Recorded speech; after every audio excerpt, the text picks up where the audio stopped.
Calon Presiden nomor urut 2 Prabowo Subianto memberikan hak suaranya di TPS Bojong Koneng, Bogor pada Rabu 14 Februari 2024. Prabowo didampingi seorang ajudannya masuk ke dalam TPS.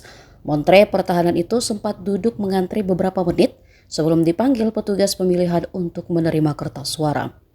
Usai menggunakan hak pilihnya, Prabowo terlihat mencelupkan tinta di dua jarinya. Ia kemudian mengarahkan pose dua jarinya ke arah media yang sudah menunggu.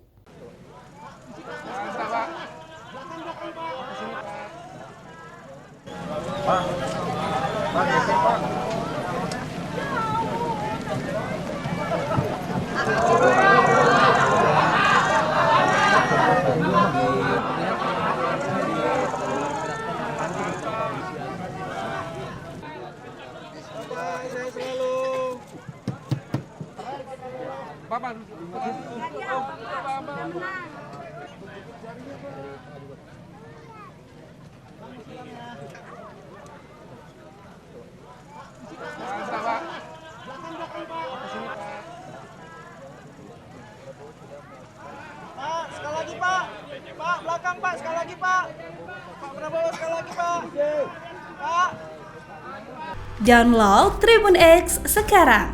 Menghadirkan lokal menjadi Indonesia.